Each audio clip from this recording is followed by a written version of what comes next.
As the 2011 protests around the world moved into Libya and Colonel Gaddafi remained defiant against them, the United Nations began their Orwellian doublespeak no-fly zones, which allow them to fly their coalition fighter jets at will therein and bomb the ground below.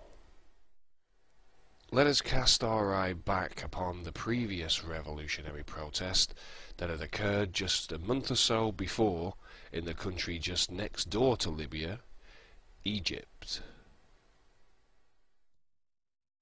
In January 2011, the Egyptians gathered en masse in the Cairo streets, rallying against their 30-year Mubarak dictatorship, calling for an end to his regime.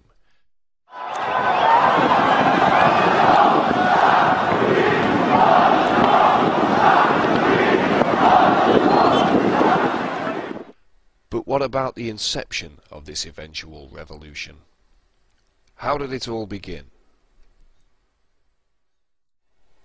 Just a few days into the Egyptian revolution, a BBC article listed the key opposition groups which had been instrumental in starting the uprising.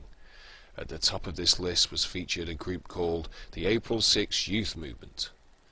The April 6 Youth Movement, at the top of the BBC's list, was hailed by the BBC as being the main organising force behind the early demonstrations. The BBC also stated that the April 6 Youth Movement started the call for the first day of anger on Tuesday, January the 25th from its website, and that the movement began as a Facebook group in 2008. Other online news outlets echoed this all as fact, that the April 6 Youth Movement started online as a Facebook group, and that had happened around 3 years before the actual uprising in 2008. Also, that the April 6 Youth Movement had a heavy emphasis on engaging in activism through the technological tools of social media. Point 1. The April 6 Youth Movement began as a Facebook group in 2008. Yet more media outlets would report on how the youth movement's use of social media was instrumental in the Egyptian uprising and that it was key to the scale of the protests and their success. Point 2. The April 6 youth movement used social media to organise itself. The year that the April 6 youth movement was formed, 2008, was an important year for social media-based activism. As stated on the America.gov website, where the Alliance for Youth Movement Summit of the same year was announced, the Alliance for Youth Movement Summit was to be held in December of that year in New York City in the USA. And as stated in the article, members of Facebook, Google, and MTV, as well as members of the US State Department, would convene at the summit to bring together global youth groups and technological experts to find the best ways to promote freedom and justice around the world through the use of social media.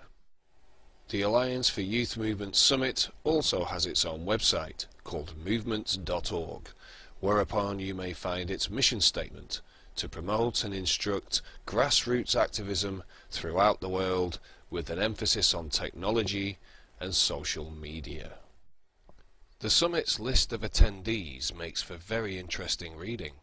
Convening at the summit in December 2008 were Obama's presidential campaign media operatives, the World Bank, the mainstream media, Homeland Security, the US State Department, and representatives from Freedom House. With them at the summit, according to their own website, were members of Egypt's main opposition group, the April 6 Youth Movement. Point 3.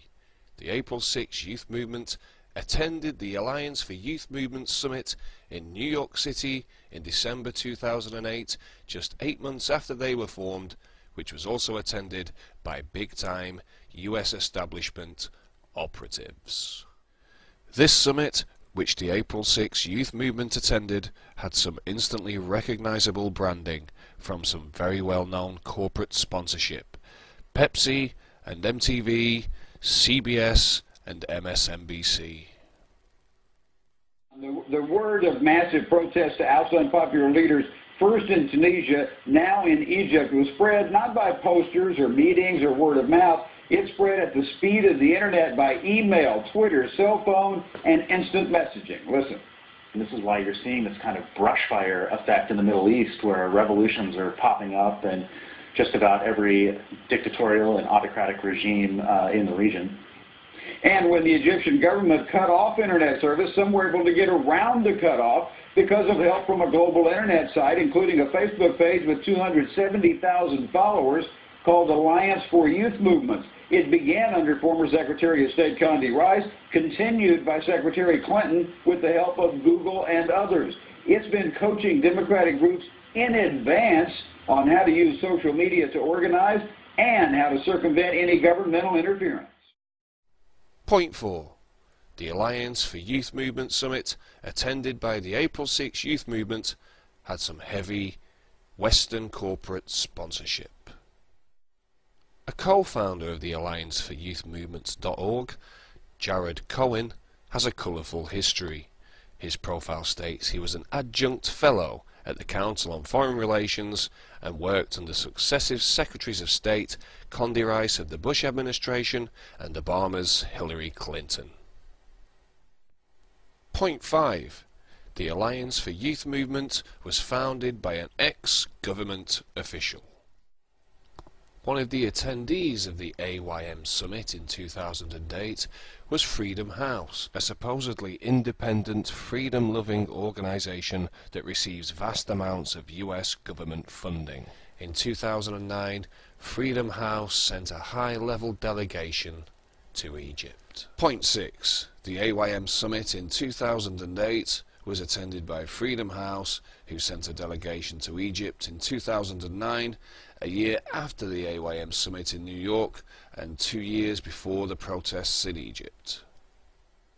The April 6 movement have been reported as supporting Mohammed el-Baradei, a potential Egyptian presidential candidate. Al Jazeera reported that 2 members of April 6 had been arrested in Cairo, Egypt, after organising a reception for el-Baradei in 2010, just a year before the protests had begun. Point 7. April 6 support potential new leader of Egypt, Mohammed el-Baradei. El-Baradei himself also has a colourful history. Director General of the International Atomic Energy Agency, el-Baradei is also on the Board of Trustees at the International Crisis Group, sitting alongside Zbigniew Brzezinski, author of The Grand Chessboard. Brzezinski is also a political mentor of Barack Obama, whose media campaign officials attended the AYM Summit in the same year April 6 was formed, and Brzezinski's daughter, Mika, coincidentally of course, has major ties with 2 leading mainstream media outlets, CBS and MSNBC, who were also sponsors of the AYM Summit in New York in 2008. Another International Crisis Group trustee, alongside el-Baradei and Brzezinski, is George Soros, who also backed Obama through his MoveOn.org. Other ICG members include Kenneth Edelman and Richard Armitage, who are signatories of the infamous Project for the New American Century. Point 8. April 6 support el-Baradei, who sits on a board of trustees with influential globalists. Just 3 days after the Egyptian protests had begun, the UK's Telegraph newspaper reported on a WikiLeaks cable that alleged that the US had backed the Egyptian rebel leaders. The WikiLeaks cable from the US Cairo embassy states that a member of the April 6 movement had been satisfied with his participation in the Alliance for Youth Movement Summit and his meetings with government officials on Capitol Hill. But it wasn't until 10 days after the long-awaited resignation of Mubarak that April 6 co-founder Ahmed Salah el-Din Ali revealed that he was the anonymous activist in the WikiLeaks cable who discussed a plan to overthrow Mubarak with US officials in 2008. He revealed he had called on members of the US Congress and the US State Department, a partner in the AYM summit, and collaborated with the General Omar Afifi, a former member of Egyptian state security who now lives in the US. One man surrounded by technology. Hello? It's a personal command center in a tiny apartment 10 minutes from Washington, D.C. From here, the revolution gets direction. Omar Afifi Suleiman speaks to protesters in Egypt via Skype, Facebook, Twitter, and cell phone. Suleiman briefs activists on how to prevent confrontation. After 20 years as an Egyptian police officer, he says he knows all about that. He wrote a book instructing ordinary citizens how to avoid police abuse.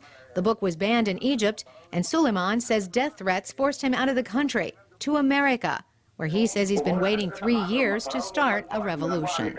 3 years previously would have been 2008, the year of the Alliance of Youth Movement Summit and the inception year of April 6 Youth Movement. Point 9. An April 6 co-founder who went to the AYM summit in New York City spoke with government officials of plans to overthrow Mubarak and with an ex-state security Egyptian who directed the protests from Washington, D.C. However, when April 6 co-founder Ahmed Salah Eldin Ali revealed all of the above, his status within the April 6 movement was drastically altered. Instead of being a co-founder, as reported during the protests on Press TV. Okay, we appreciate that. Thank you very much, Ahmed Saleh, April 6 co-founder from Cairo. Many thanks. And in the International Business Times, Ahmed Salah's revelations prompted another co-founder, Ahmed Meir, a one-time close friend of Salah's, to undermine Salah's status. Instead of being co-founder, Salah was dropped to just a coordinator, who Meir denied was ever an activist within his movement, who had merely helped with translations and dealing with foreign journalists. Point 10. The April 6 movement was seriously discredited and its co-founders split after inside revelations. Was Ahmed Salah a US-backed April 6 movement infiltrator, attending the corporate-sponsored Alliance for Youth Movement Summit and collaborating with US government officials and ex-state security general Afifi, who directed the protest just 10 minutes from Washington, D.C. When pressed on his involvement with US officials and their joint plan to overthrow Mubarak, Salah refused to disclose any of the details, and, in an earlier interview, he expressed some actual dissatisfaction with the American authorities and their support for the Mubarak regime. If it wasn't for the support that the regime in Egypt gets from the US administration, our job would have been much easier. Why would Salah, a Mubarak opposition group leader, collaborate with the US to overthrow him if the US actually supported him? Is the April 6 movement a US intelligence-operated front with its ties to corporate sponsorship at the Alliance for Youth Movements?